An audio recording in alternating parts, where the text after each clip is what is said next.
Good afternoon. Tell me, do you consider yourself to be a young Atlanticist?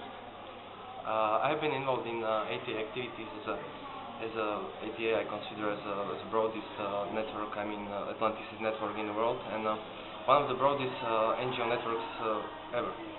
I consider myself to be a real Atlanticist with my heart and mind, as I can say, because of I have been involved in ATA activities for 3 years. I have participated in several conferences. I guess it's about 20 right now. And but what is most important is the fact that I really believe in values that are pursued by Atlanticist networks and especially NATO.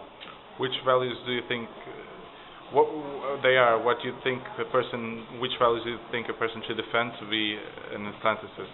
Yeah, of course, it's a value of democracy, rule of law, freedom, and pursue those values to countries where these values are not guaranteed and they are not certainty. Okay. So, how do you view NATO in the 21st century? Where do you think NATO's main focus points should be in the 21st century? I think NATO has, in the last 6 decades, NATO has underwent a great transformation, and it has reached several goals and that's why it's the most important ally in history. I mean, NATO could bring together nations like France, French and Germans after the Second World War, as well as later maybe Germans and Polish in one alliance, as well as Slovak and Hungarian. We used to have some disputes as well, and that is the role for NATO, also for 21st century, to concentrate people and nations around values that are one of the universal values, and to put nations together to find what they have in common, not what divides them. How do you think NATO handled the aftermath of the Cold War, the transition into a post-global era? How do you view NATO handle it? Do you think it was okay, good? NATO is being criticized for that for almost 20 years right now. The thing is that nobody is perfect, no organization is perfect. Of course, the most common fact that is highlighted in this context is that NATO found its mission, its new evaluation in the Kosovo conflict. But what I found more important is that NATO could transform itself in the last 10 years. It can brought itself of 10 more nations, Slovakia as well. 5 years ago, and that's the other goal for NATO in the 21st century, to broad partnerships, not only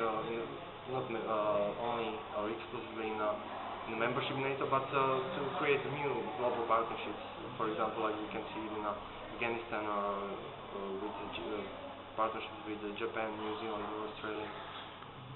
Do you think there's a limit to a geographical limit to where NATO should be involved, or do you think that it shouldn't mind borders or geographical sets?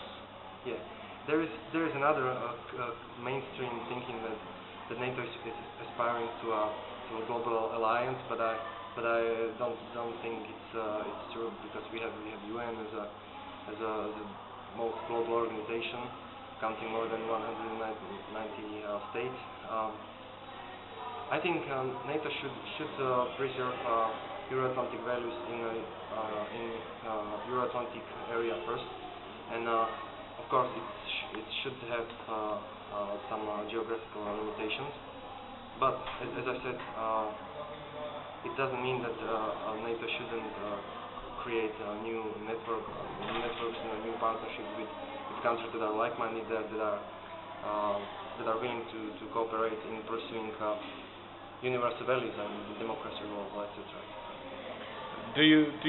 One last question: do you think NATO should be more involved with the South Atlantic. It's a North Atlantic alliance, but it hasn't been very involved in the South. It's starting to. Do you think that should be a main point of concern and focus for NATO, or not really?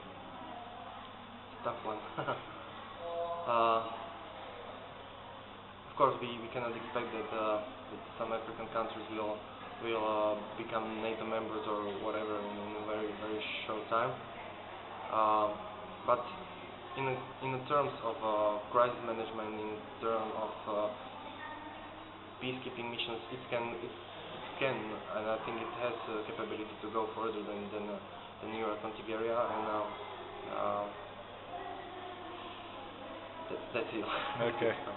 Thank you very much. You're welcome.